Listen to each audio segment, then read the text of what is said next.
Jaringan ikat adalah jaringan yang menghubungkan jaringan atau organ yang satu dengan jaringan atau organ yang lain. Penyusun jaringan ikat secara garis besar terdiri dari dua, yaitu ada matriks dan sel-sel jaringan ikat. Dan untuk matriks ini terdiri juga dari dua komponen, yaitu ada serabut ekstraseluler dan juga bahan dasar. Serabut ekstraseluler pada matriks yang terdapat pada jaringan ikat itu ada tiga, yaitu ada serabut kolagen, serabut elastin, dan serabut retikuler. Untuk serabut kolagen itu memiliki ciri-ciri berwarna putih, daya renggangnya tinggi, daya elastisitasnya rendah, dan bentuknya tebal dan juga panjang.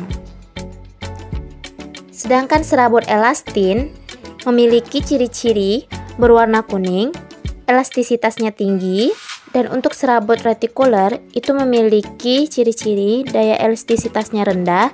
Serabut ini mirip dengan serabut kolagen tetapi lebih kecil. Kemudian bahan dasar untuk jaringan ikat itu ada dua. Yang pertama ada monopolisakarida sulfat, yang mana jika kadar bahan ini lebih tinggi di dalam suatu matriks jaringan ikat, maka matriksnya akan bersifat kaku. Kemudian yang kedua ada asam hyaluronat, yang mana jika kandungan bahan dasar ini lebih tinggi di dalam suatu jaringan ikat, maka matriks jaringannya akan bersifat lentur. Kemudian penyusun jaringan ikat yang kedua yaitu adalah sel-sel dari jaringan ikat tersebut. Terdiri dari beberapa macam, diantaranya yang pertama ada fibroblast. Fibroblast ini adalah sel jaringan berbentuk serat yang mana fungsinya untuk menyekresikan protein penyusun dari serabut ekstraseluler tadi.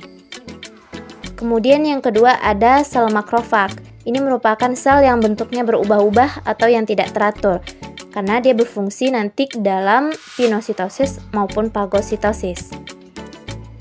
Kemudian yang ketiga ada sel tiang atau sel mas. Sel ini berfungsi untuk menghasilkan substansi heparin dan histamin. Kemudian yang keempat ada sel lemak. Sel lemak ini fungsinya untuk menyimpan lemak. Dan yang kelima ada sel darah putih. Sel darah putih ini berfungsi untuk membersihkan atau melawan patogen yang masuk ke dalam tubuh. Jenis jaringan ikat terdiri dari 7 macam. Di antaranya adalah jaringan adiposa atau jaringan lemak, ada jaringan ikat longgar, jaringan ikat padat, jaringan tulang rawan, jaringan tulang keras, jaringan darah, dan jaringan limfa. Yang pertama yaitu jaringan adiposa atau jaringan lemak. Jaringan ini merupakan jaringan yang tersusun atas sel-sel lemak yang dikelilingi oleh anyaman-anyaman serabut kolagen. Nah, fungsi dari jaringan lemak ini yaitu menyokong sel-sel lemak, kemudian pelindung terhadap gangguan suhu dan mekanik, kemudian sebagai tempat menyimpan energi, dan sebagai bantalan untuk menahan goncangan. Dan jaringan adiposa atau jaringan lemak ini bisa ditemukan di seluruh tubuh seperti di bawah permukaan epidermis kulit, kemudian antar persendian, dan pada antar jaringan. Yang kedua yaitu jaringan ikat longgar.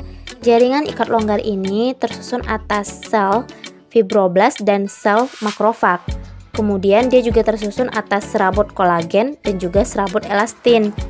Dia disebut dengan jaringan ikat longgar karena memang serabut-serabutnya itu atau serat-seratnya itu tidak padat atau longgar. Fungsi dari jaringan ini yaitu untuk mengikat suatu jaringan ke jaringan yang lain, kemudian memberi perlindungan dan nutrisi bagi organ-organ serta struktur yang diikatnya. Jaringan ini bisa ditemukan pada lapisan bawah kulit, kemudian pada pembungkus pembuluh darah, pembungkus saraf, dan juga pembuluh limfa. Yang ketiga yaitu jaringan ikat padat. Jaringan ini tersusun juga atas serabut kolagen dan elastin, kemudian selnya tersusun atas sel fibroblast dan sel makrofag juga. Jaringan ini disebut jaringan ikat padat karena serat-seratnya tersusun secara sejajar atau teratur. Fungsinya yaitu memberi sokongan, kemudian penghubung yang kuat, dan juga sebagai proteksi. Nah, ini contohnya bisa ditemukan pada tendon. Tendon ini merupakan penghubung antara otot dengan tulang, kemudian juga terdapat pada ligamen yang mana menghubungkan tulang dengan tulang. Kemudian yang keempat adalah jaringan tulang rawan atau yang disebut juga dengan kartilago. Jaringan tulang rawan ini tersusun atas sel-sel penyusunnya yang disebut dengan kondrosit. Jaringan tulang rawan ini terdiri atas 3 macam, yaitu ada tulang rawan hialin, ada tulang rawan elastis, dan ada tulang rawan fibrosa. Pada tulang rawan hialin tersusun atas serabut kolagen dan serabut elastis, yang mana di sini serabut kolagennya lebih banyak sehingga warnanya putih kebiru-biruan. Fungsi dari tulang rawan hialin ini yaitu untuk memberi kekuatan, menyokong rangka embrionik, dan membantu pergerakan persendian. Tulang rawan ini dapat ditemukan di ujung tulang keras, cakram, epifisis, dan juga persendian. Yang kedua yaitu tulang rawan elastis. Tulang rawan ini tersusun atas serabut kolagen dan serabut elastin, yang mana serabut elastinnya jauh lebih banyak sehingga warnanya keruh kekuning-kuningan. Fungsinya yaitu untuk memberikan fleksibilitas dan sebagai penyokong. Tulang rawan elastis ini terdapat di epiglotis, di daun telinga, dan di bronchiolus. Kemudian yang ketiga tulang rawan fibrosa, yang mana terdiri atas serabut kolagen yang sangat banyak, padat, dan sejajar, sehingga warnanya gelap dan keruh. Fungsi dari tulang rawan fibrosa ini untuk menyokong dan melindungi bagian-bagian di dalamnya. Tulang rawan fibrosa ini terdapat pada ruas-ruas tulang belakang, persendian tulang paha, dan tempat melekatnya tendon. Kemudian yang kelima, jaringan tulang keras, atau disebut juga dengan jaringan tulang sejati. Jaringan ini tersusun atas sel-sel tulang yang disebut dengan osteosit. Jaringan tulang keras ini terdiri atas 2 macam, yaitu ada tulang kompak dan tulang spons. Tulang kompak tersusun atas matriks yang susunannya sangat rapat. Kemudian pada tulang kompak ini terdapat sistem yang disebut dengan sistem Havers. Contoh pada tulang kompak ini terdapat pada tulang-tulang pipa atau tulang panjang, seperti tulang lengan, tulang kaki atau tulang betis, tulang paha, dan sebagainya. Kemudian yang kedua tulang spons. Tulang spons ini tersusun atas matriks yang longgar atau berongga sehingga disebut dengan tulang spons. Pada tulang spons ini tidak terdapat sistem Havers. Dan tulang spons ini terdapat pada tulang-tulang pipi seperti tulang rusuk. Ini adalah gambar dari sel-sel tulang kompak yang membentuk sistem yang disebut dengan sistem Havers. Sistem Havers ini terdiri dari beberapa struktur, di antaranya yang pertama adalah saluran Havers, berisi pembuluh darah, pembuluh limfa, dan juga pembuluh saraf. Yang kedua adalah lamela. Lamela ini merupakan lapisan di sekeliling dari saluran Havers tersebut.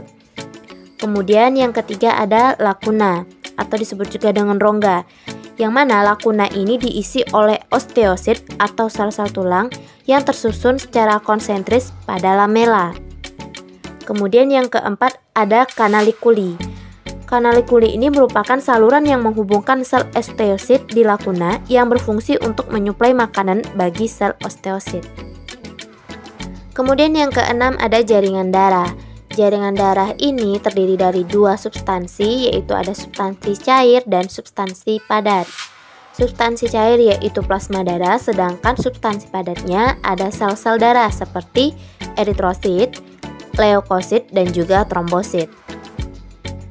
Fungsi dari jaringan darah ini yang pertama untuk mengangkut sari-sari makanan, mengangkut O2 dan hormon ke sel-sel tubuh. Kemudian mengangkut zat sisa dan mengangkut CO2 dari sel-sel tubuh. Yang ketiga yaitu mengatur suhu badan. Jaringan darah ini terdapat di seluruh tubuh manusia. Kemudian yang ketujuh adalah jaringan limfa atau jaringan getah bening. Jaringan limfa ini merupakan cairan yang terbentuk dari air, glukosa, lemak, dan garam. Yang mana fungsi dari limfa ini adalah mengangkut cairan jaringan, protein, lemak, dan zat-zat lain dari jaringan ke sistem.